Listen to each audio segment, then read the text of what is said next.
हरे कृष्णा कृष्ण कृष्ण हरे हरे, हरे राम राम राम हरे हरे।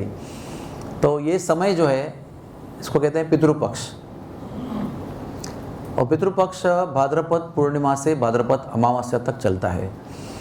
और पितृपक्ष में हम लोग अपने पूर्वजों को अपना आदर सम्मान तर्पण श्राद्ध अर्पण करते हैं। और आप लोगों को सबको पता होना चाहिए कि ये भी सब लोग जानते भी नहीं हैं, क्योंकि शास्त्र कोई पढ़ता नहीं है। और शास्त्र अगर नहीं पढ़ता है तो उसमें क्या विधान दिए है वो हमको पता नहीं है, इसलिए हम अपने कर्तव्य को भूल जाते हैं। मेरे घर में भी ऐसे लोग हैं जो कहते हैं कि ये सब बकवास है, कुछ करने से लाभ है, गया तो गया, कहाँ गया क्या मालूम, और यहाँ कुछ उनके भाषा में टाइम पास करेंगे तो उनको वहाँ पर कैसे पहुँचेगा। ऐसे बहुत सारे मूलभूत फंडामेंटल मूर्ख क्वेश्चन लोग करते रहते हैं। लेकिन हमारा धर्म जो है ना वो श्रद्धा पर आधारित है। अगर श्रद्धा नहीं है तो आप आपके माता पिता के पुत्र भी नहीं है, क्योंकि आपको प्रूव करना पड़ेगा कि आप उनके पुत्र हो। आप में से कितने लोगों ने डीएनए टेस्ट किया है बड़ा होने के बाद, तो मुझे पता होना चाहिए कि आप मेरे वास्तव में माता पिता हो कि नहीं हो। लेकिन उनका प्रेम, उनका आदान प्रदान, उनके लालन पालन काफ़ी है आपके लिए। आपको ज़रूरत नहीं है कि हज़ारों रुपए की डीएनए टेस्ट करके प्रूव करे कि ये मेरे माता पिता हैं। तो हमारा पूरा जीवन ही श्रद्धा पर आधारित है। बस में बैठते हुए कितने लोगों ने ड्राइवर को पूछा है कि आप ना आप लाइसेंस दिखाओ, कितना बस चलाया, कितना साल का ड्राइविंग एक्सपीरियंस है आपको। वो तो ज़मीन पर है। फ्लाइट में बैठते हो आप लोग कितना बार पायलट को मिले हो, उसका चेहरा कितनी बार देखा और पूछा आपके कितने घंटे हवा में फ्लाइट उड़ाया है। कुछ नहीं करते हम लोग और बैठ जाते हैं। श्रद्धा के आधार पर बैठ के वहाँ पहुँचते भी, वहाँ से लौट के भी आते हैं। तो शास्त्र भी वैसा ही है। हम लोग स्कूल जाते हैं और कुछ श्रद्धा रखते हैं कि हाँ स्कूल अच्छा है, अच्छा पढ़ाते होंगे, बच्चों को डालते हैं, रिस्क लेते हैं कि रिस्क। लेकिन आपके बच्चे वहाँ से एसएससी बाहर निकलते हैं, फिर अपने कॉलेज जाते हैं, वहाँ से 12th भी होते हैं, वहाँ से कोई एग्ज़ाम देते हैं, नीट के एग्ज़ाम के बाद में MBBS हो सकता है आदमी। इसके ऊपर आपको श्रद्धा है तो आप उसको बिठाते हो पैसा खर्च करके, फिर वो MBBS बन भी जाता है। तो आपका सारा जीवन, भौतिक जीवन भी श्रद्धा के आधार ही है, ब्लाइंड फेथ के ऊपर आधारित है, जिसको आपने आगे अनुभव प्राप्त किया है, इसलिए उसको देख के लोग भी उसको फॉलो करते हैं। उसी प्रकार से आध्यात्मिक जीवन है, उसी प्रकार से भगवान है। तो कहने का तात्पर्य यह है कि जो हमको इंद्रिय भोग के लिए अच्छा लगता है उसको हम स्वीकार करते हैं, जो हमको कठिन लगता है, तकलीफ लगता है, उसको छोड़ देते हैं। मतलब नहीं, आई डोंट बिलीव इट। हाँ, अगर दारू पी के मजा आता है तो हम दारू पर विश्वास करेंगे, है ना। ये हमारी मेंटालिटी है कलयुग की और मटेरियल वर्ल्ड की। तो संक्षेप में मैं आपको बताना चाहता हूँ कि किसी भी व्यक्ति को अपने पूर्वजों को इस काल में तर्पण देने में चूकना नहीं चाहिए, क्योंकि पितृ लोगों को पितृपक्ष में और उनके श्राद्ध के दिन भोजन देना आवश्यक होता है, उनका पोषण होता है, और वो नहीं मिलने पर वो भूखे रहते हैं और उसके बाद में वो त्रस्त होकर क्रुद्ध होते हैं, क्रोध से अपने वंशजों को शाप देते हैं और उसके कारण उनके जीवन में बहुत सारी बाधाएं आती हैं। उसको हम पितृदोष कहते हैं। वो आज के ज़माने में 99% लोगों की कुंडली में पितृदोष मिलेगा, क्योंकि ना उनके पिताजी ने ये सब किया है, ना उन्होंने नहीं किया, तो आप भी नहीं कर रहे, हम भी नहीं कर रहे। इसलिए सबके कुंडली में पितृदोष होता है बहुत अधिकतर।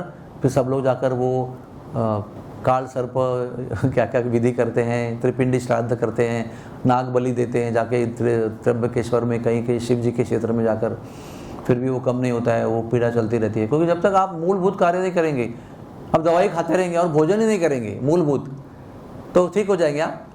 पहला है दवाई के पहले भोजन करो, आप शरीर को पोषण दो, फिर दवाई खाओ, फिर ठीक हो जाओगे। लेकिन भोजन ही नहीं करोगे, दवाई खाते रहोगे तो कैसे होगा।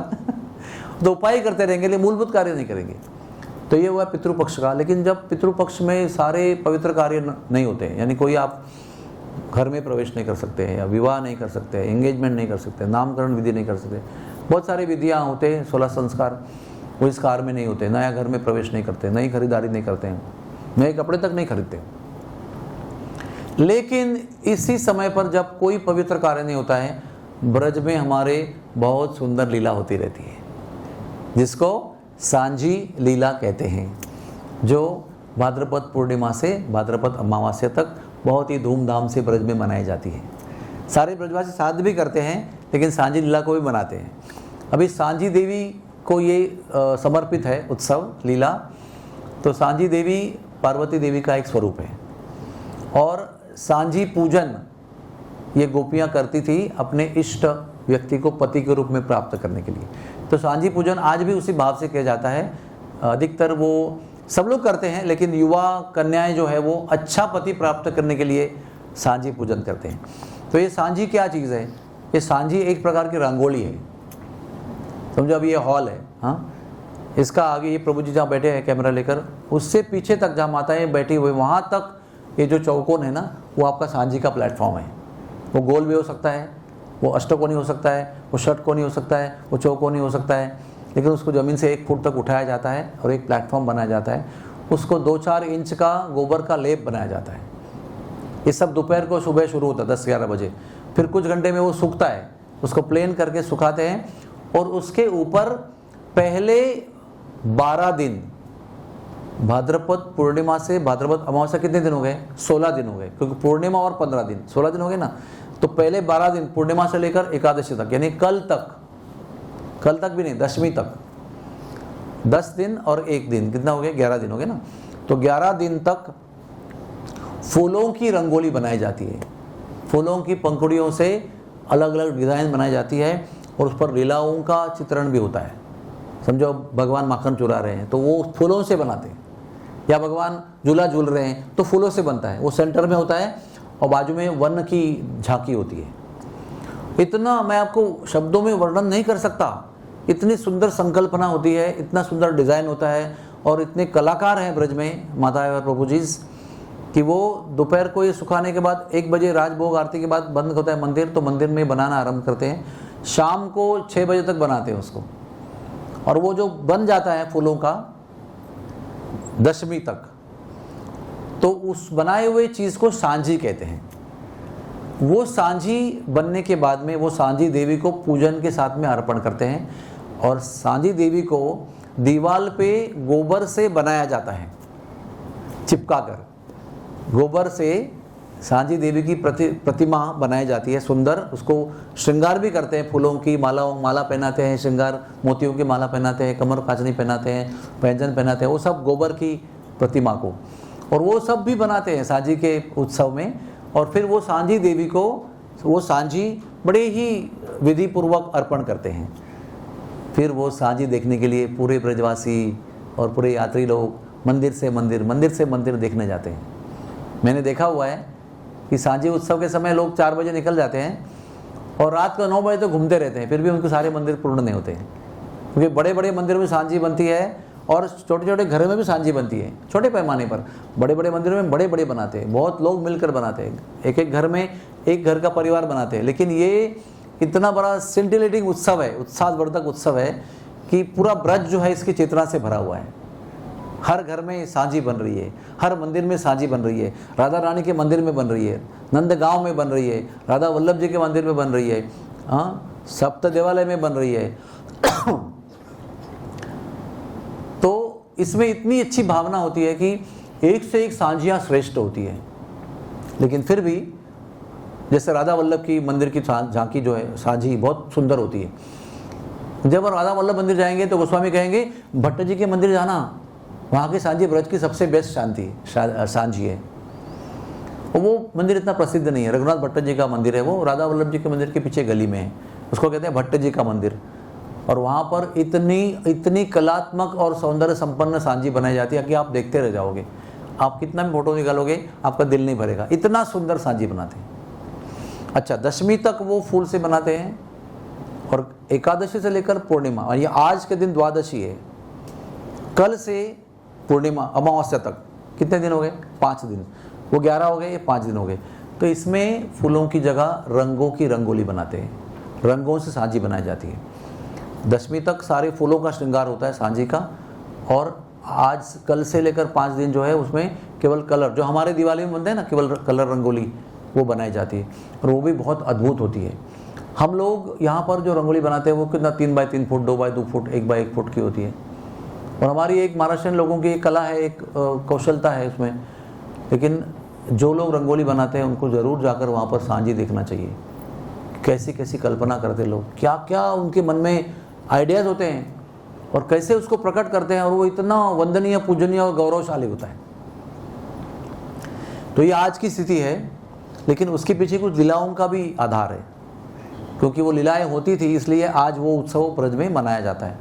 तो लीला ये थी कि इन 16 दिनों में राधा रानी और सब गोपियाँ जो है वो ब्रज के अनंत वनों में जाकर फूल बिना करती थी।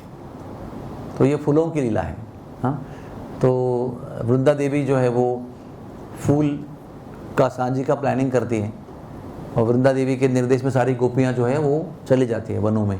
कई फेमस वन हैं फूल बिनने के लिए, जैसे पाडर वन है, रावण वन है, कुसुम वन है, प्रेम वन है, वृंदावन है, ऐसे बहुत सारे फूलों के लिए फेमस वन है। जैसे पूरा ब्रज ही फूलों के लिए फेमस है, लेकिन उसमें भी कुछ जगह ऐसी है जो फूलों के लिए बहुत प्रसिद्ध है। तो गोपियाँ तय करते हैं आज इस वन में जाएंगे, आज इस वन में जाएंगे। तो एक बार गोपियाँ ने सोचा कि हम कुसुम वन में जाएंगे। कुसुम वन वही है जहाँ कुसुम सरोवर है, लेकिन तभी कुसुम सरोवर नहीं था, उसको पुष्प वन, चैतन्य महाप्रभु उसको सुमन वन कहते थे। कुसुम वन यानी सबका अर्थ एक ही है, कुसुम पुष्प सुमन यानी फूल। तो ग्वाल वालों को पता चला, उन्होंने कृष्णा को बताया, अरे सब गोपियाँ कुसुम वन जा रही है, गोवर्धन में जा रही है, चलो जाके हम उनको तंग करेंगे, कष्ट देंगे उनको, चलो। तो कृष्ण ने सोचा 2 मिनट के लिए, उनके मन में कुछ अलग आइडिया आई। तो उन्होंने बोला कि मैं ना तबीयत थोड़ा ठीक नहीं मेरी, आप अभी आज मैं नहीं आऊँगा गौचारण करने के लिए, आप लोग अपना अपना गौचारण करो, थोड़ा जाओ आ जाओ। तो उनको पता था कि जब कृष्ण नहीं जाते ना तो वो दूर तक जा नहीं पाते। क्यों? क्योंकि दूर गए तो आने में देर लगेगी, उतना दिन वो कृष्ण का उतना समय वो कृष्ण का विरह सहन नहीं कर पाते। उनको पता था कि अगर मैं नहीं जाऊँगा तो ये पास ही जाके लौट के आएंगे, आप जाओ। तो उन्होंने बोला हाँ जाते हैं। तो वो निश्चित ही पास ही के वन में गए, थोड़ा देर गए, उसके बाद कृष्ण जो है वो निकले। तो कुसुम वन में सारी गोपियाँ जो है वो फूल बिन रही है। अब इसमें आप लोगों को एक बात समझना जरूरी है कि जब गोपियों को समझो, जो आपको बताया, समझो अभी राधा, क्या नाम का, जय राधा माता जी को बताया कि आपको पीला फूल बिनना है, आपका उद्देश्य है कि आपको येलो फ्लावर, तो आपको यानी वो उस गोपी को पीले फूल के सिवा विश्व में कुछ दिखेगा ही नहीं। इमेजिन, इतने सुंदर गुलाबी फूल होंगे और किसी रंग के होंगे, नीले फूल होंगे, हरे होंगे, फूल होंगे, लेकिन उसको पीला ही रंग दिखेगा और पीला ही फूल दिखेगा, और जिसको नीला बताया गया उसको नीला ही दिखेगा। इतना उनका होता है फोकस अपनी सेवा में, जो हमारे लिए बहुत इंपॉर्टेंट सूचना है उसके अंदर कि जब सेवा होती है तो जैसे अर्जुन को बताया था, क्या दिखता है आपको, तो उसने बताया था मुझे पक्षी के बाएं आंख की पुतली दिखाई पड़ रही है, बाएं आंख भी नहीं बताया, पक्षी के बाएं आंख की पुतली जो मुझे फेदना है। ऐसा चिंतन में सब गोपियां वहां पर फूल बिन रही है। और फूल बिनते समय, पीला फूल मिल गया, फूल बिनते समय भी विश्व में कुछ और याद नहीं आएगा, प्यास भूख और कोई है नहीं है, देर हो गई, समय का भान कुछ भी नहीं रहेगा। ऐसी मग्नता में वहां पर कुसुम वन में सारी गोपियां फूल बिन रही हैं, और इतनी मग्न अवस्था में हजारों गोपियां उस वन में फैली हुई है, और वो फूलों के क्या कहते हैं झाड़ी में खो गई है, यानी दिख भी नहीं पा रहे, किसी का शरीर दिख रहा है, बाकी पूरा शरीर वो फूलों की झाड़ी में छुपा हुआ है, और उसमें सब अपना पल्लुओं को खींच करके बिन रही है उसको। उतने में उनको एक जोरदार डंडे की आवाज आती है, जमीन पर पीटा हुआ, और वो डंडा पीटता है जमीन पर, ठाक, उसको ठाक ठाक, फिर क्या होता है, वो आवाज़ जो है ना वो बड़ी होने लगती है। इसका मतलब पहले दूर डंडा जमीन पर पटका जा रहा था, अभी जमीन के हमारे पास में आ रहा है। तो गोपियाँ सावध हो गई, राधे राधे श्री जी विश्वानु नंदिनी, भागो भागो, माली आ रहा है। तो अभी सब लोग भागने लगे, तो जितने पल्लों में थे कुछ गिर गए, कुछ पकड़े, और अपने को वो कांटों से, इसमें झाड़ी से मुक्त किया और भागने लगे, और भागते हुए राधे राधे भागो भागो ऐसे बोल रहे हैं। तो ललिता विशाखा कुछ गोपियाँ रुक गई और वो राधा को हेल्प कर रही है, और राधा का जो पल्लू है वो सभी कांटों में जो अटका हुआ है, और पल्लू के अंदर वो फूल है, और वो कोशिश कर रही है कि मैं भी यहाँ से निकलूँ तो यहाँ अटकता है, यहाँ निकाले तो यहाँ अटकता है, उसमें सारे फूल जमीन पर गिर गए और वो कांटों से मुक्त हुई नहीं। सखियों का प्रयास भी फेल हो गया, और उसने में ये सारे कश्मकश में आवाज पास पास पास सामने आके ठाक माली सामने आया। कैसा माली था? बड़ा पेटा पहना था, यहाँ एक बड़ा काला तिल था उसका, बड़ा मोटा, बिग मोल, बड़ी बड़ी भवें थी उसकी, बड़ी बड़ी मूछें थी, खूंखार आँखें थी, सब एक ऐसा पूरा लॉकेट पहना था बहुत जोरदार और आके ऐसा ठोक के ऐसा खड़ा हो गया। बोला, तुम लोग यहाँ पर आकर फूल तोड़ते हो, ये कामदेव का वन है और कामदेव के निर्देश में इस वन को फूलों से बनाया गया है उनके आनंद के लिए, और तुम लोग चोर गोपियाँ यहाँ पर आकर रोज फूल तोड़ते हो। आज पता चला इस वन में जब मैं आता हूँ तो सब फूल खाली कैसे होते हैं आज मैं कामदेव को कंप्लेंट करूंगा और आप सबको अरेस्ट करूंगा। फिर वो कहते हैं आपका अथॉरिटी क्या है, आपको प्रूफ क्या है कि आप कामदेव का मंदिर में माली हो, आपको अधिकारी बनाया? ऐसा सब लंबा कथा है वो, हमारे आचार्यों की किताबों में लिखा हुआ है। बहुत लंबी नोकझोंक होती है उसके अंदर। ललिता विशाखा राधा रानी सहमी हुई, डरी हुई, और गोपियाँ सब कृष्ण से यानी माली से बहुत जोरदार लड़ाई कर रही है। उतने में ललिता को उसके कमर काचनी में फ्लूट मिलती है, दिखती है, तो जाके जबरदस्ती जाके अटैक करके, अटैक होने पर ऐसा ही होता है, वो जाकर वो फ्लूट छीन लेती है और पता चलता है कि कृष्ण है, तो फिर उसका पेटा भी उतार देते हैं तो पता चलता है कि ये नकली बहुरूपिया बन के आया है। तो फिर वो एकदम शांत हो जाते हैं कृष्णा। अब ऐसा क्यों किया आज? बोले मुझे कुछ ही गोपियों के साथ मिलने की इच्छा थी, इसलिए मैंने ये भेष बनाकर बाकी गोपियों को भगा दिया और आपके साथ रहने की इच्छा थी। इस लीला में बहुत सारी लीलाएं हैं, मैं आपको उसमें से एक बता रहा हूँ। इसी लीला में बहुत प्रकार की लीलाएं हैं, तो आपको मैं एक बता रहा हूँ सांझी के संबंधित में। तो भगवान ने कहा कि चलो आप लोग क्या करते हो फूल बीन के? बोले फूल बीन के पहले जमुना में धोते हैं और जमुना में धोने के बाद आपके लिए माला बनाते हैं और आपको अर्पण करते हैं। बोले चलो जमुना जी में जाएंगे, धोएंगे। है नहीं, आपके साथ जमुना जी कैसे जाएंगे? आपके साथ जमुना जी जाना कितना बड़ा अपराध है हमारे घर के दृष्टि से, इसलिए we can not walk with you openly in Braj.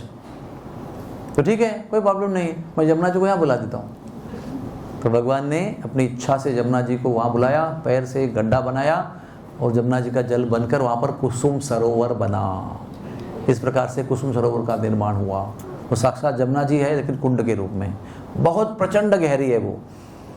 तो उन्होंने सब वहाँ पर फूल धोए और जब फूल लेकर वहाँ से जाने का समय हुआ तो कृष्ण ने एक विनती की कि क्या मैं राधा रानी आपके बालों का इन फूलों से श्रृंगार कर सकता हूँ क्या? आप अनुमति देंगे तो मैं आपके बालों का श्रृंगार करूँगा। तो उस सुंदर निर्माण किए हुए कुसुम सरोवर के किनारे में राधा रानी ने अनुमति दी। फिर राधा रानी के बालों का कृष्ण ने श्रृंगार किया, बहुत ही सुंदर श्रृंगार किया। गोपियों ने सहायता की कृष्ण को, ये लाल फूल दो, एक पीला फूल दो, ये हिंदला फूल दो, ये दो, वो दो, ये पत्ते दो करके बालों को पहले वेणी बनाई, उसकी वेणी गूंथी पहले, उसके अंदर बहुत ही सुंदर फूलों का श्रृंगार किया और दोनों मग्न अवस्था में थे। आप जानते हैं ना, राधा रानी ने आईना लिया और वो कृष्ण को देख रही है। हम लोग अपने आप को देखते हैं, जब माता आपकी बेड़ी बनाते हैं तो बोलते हैं ऐसे क्यों बांध रहे हो, इधर भांग मत मारो, इधर ठीक है, जोर से मत खींचो, दुखता है। वो बोले कि अपने को देखते रहते। कि राधा रानी आईना देखकर ऐसे एंगल में कृष्ण जो श्रृंगार कर रहे हैं पीछे, उसका दर्शन करें, क्योंकि वो पीठ करके बैठी है, उसको कृष्ण का उतना भी विरह सहन नहीं होता है, इसलिए उसको मुख देखकर अपने विरह को शांत करने का प्रयास कर रही है। श्रृंगार पूरा होने के बाद उनको ध्यान आता है कि बहुत देर हो चुकी है, अभी सांझी बनानी है, अभी सांझी देवी बनानी है, अभी देवी का श्रृंगार करना है, अभी सांझी अर्पण करना है। मुहूर्त निकलते जा रहा है, बोले तुमने तो सब सारा समय तो यहीं बर्बाद कर दिया। तो कृष्ण कहते हैं श्याम सुंदर जी डोंट वरी, आपकी सांझी मैं बनाऊंगा। तो कृष्ण वहाँ पर तत्काल इन 4-5 गोपियों के घर में श्यामा सखी का रूप लेके पहुंच जाते हैं और कह रहे हैं वो सखी आ रही है, उन्होंने मुझे कहा है कि सांझी बनाओ, हम आ रहे हैं, आप तैयारी करो। और झटके में 4-5 रूप लेकर 4-5 गोपियों के घर पे जाकर ऐसी सांझी बना देते हैं कि वो सांझी उस दिन की बेस्ट सांझी साबित हो जाती है।